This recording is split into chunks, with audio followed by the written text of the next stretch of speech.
So Dave and I hung around Jet's bar for about half an hour. He had a couple of beers. I had a Coke, and we just found a table and we sat down. And the amount of people that kept coming over to Dave that knew him was just incredible. He met loads of people that lived on the island that had been up in Belize City doing shopping or banking or whatever they were doing, and Dave introduced him to me as his cousin Colin. It was unreal, the amount of people that knew him. I was absolutely amazed. Little did I know, Dave was just a magnet to people. Dave was like gravity. It didn't matter where he went. He knew somebody. Loads of people knew him, and Dave was just.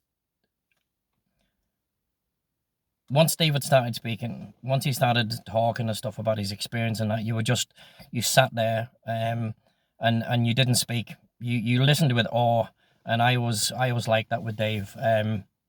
He was just an incredible person. And if you met David on the street, and you just had a normal talk with him, you wouldn't think or realize the amount of places and the amount of things that he had learned and he was capable of doing. Yeah, just an amazing person.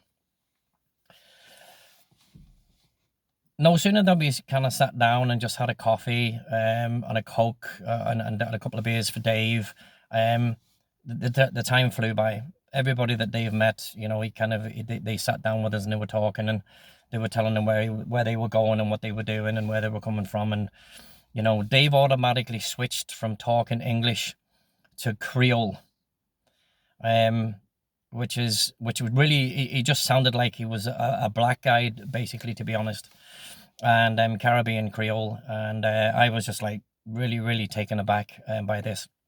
He was like a chameleon. I ended up calling him the chameleon because he could change.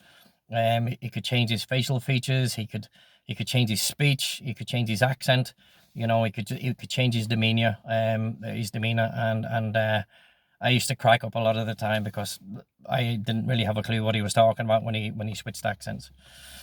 But no sooner than we got talking to people, it was time to catch a flight.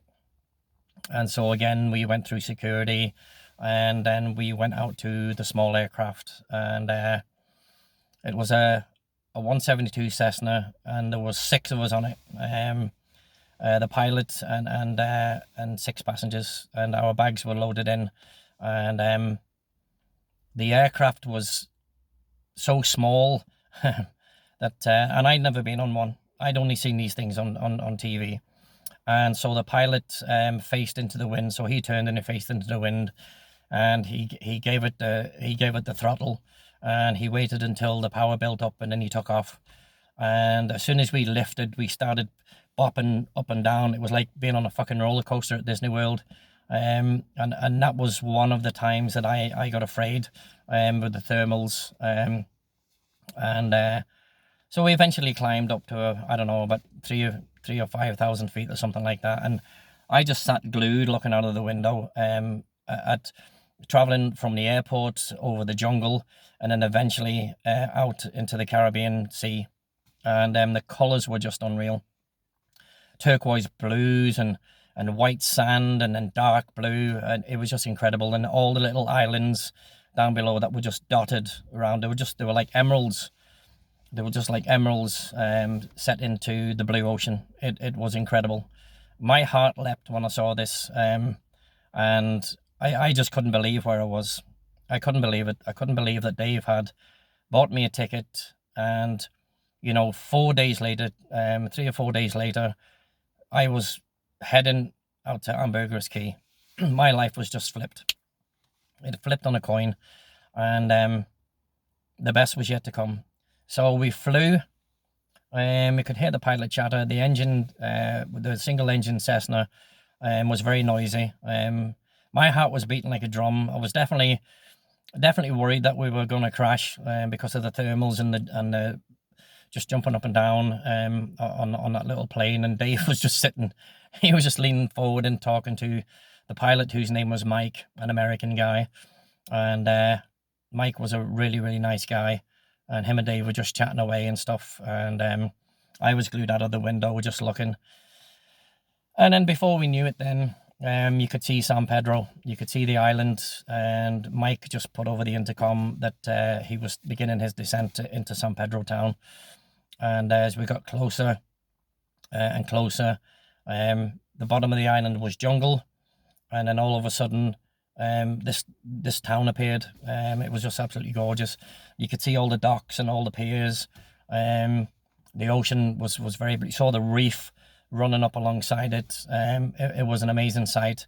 And here I was, you know, a nobody from nowhere, in the Caribbean. And I just looked across at Dave, and he just winked at me and he gave me a smile, and then he pointed over there, and as I do, he slapped me in the back of the head again. So yeah, my life had just an incredible life for me had just begun. I didn't really realize how deep and enriched and that my life was going to be because of David. And a few minutes later, we started to rapidly descend onto this little runway with a couple of little shacks that one said Tropic Air, one said Island Air, and the other said My Air. Excuse me. So those were the three main providers of flight from San Pedro to the mainland. It was incredible. So we touched down. It was a bit of a bumpy touch, boink, boink, boink, just up and down. And eventually Mike got the little Sessna under control. He headed down a very short, dusty, bumpy, sandy runway, and hit a couple of little potholes, and then turned and then taxied up to Tropic Air. And he just opened up the windows, let a bit of air in, and again, it was just like sitting in an oven. The heat was incredible. We got out. I had a pair of jeans on and a shirt, and I was absolutely sweating.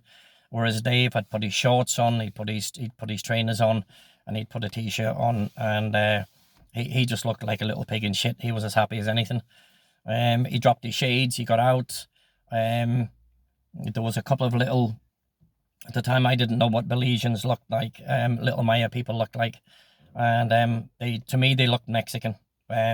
Which is kind of how I described them when I first saw them. Only little guys, lovely people.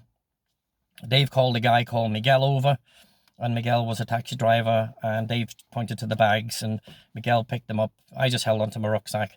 They picked them up, threw them in the vehicle, and Dave shook hands with Mike and told him he'd seen him in the restaurant later on, and we got into a very old, rusty, bumpy, noisy, squeaky taxi, and we travelled about 5 minutes, and we pulled up outside David's house. And David's house and Sue's house was massive, and it was a big 3-story grey building. I'd never seen a house kind of like as big in my life. Went up a little set of stairs.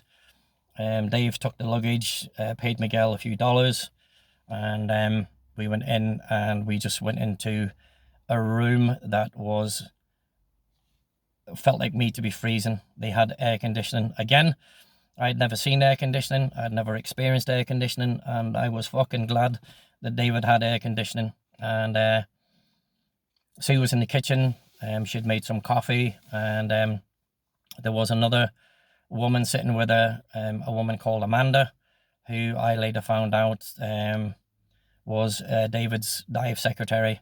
And not somebody that I really got on with or that I really liked, to be honest. She was very sneaky, ended up being very conniving and very, very two-faced. And Sue gave me a hug. Nice to see you, call, blah, blah, blah, blah. Welcome to San Pedro, etc., etc. Mi casa es su casa, my house is your house. I didn't realise that Sue spoke Spanish either, to be honest. And Dave and I threw our bags on the ground, and he nodded to me, and we went through the kitchen, out through a little dining area, which was where Dave's office and dive classroom was.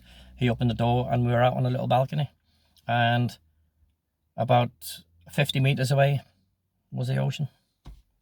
And him and I just sat there for a minute, and he looked across at me, and he said, "Call." this is where your life begins.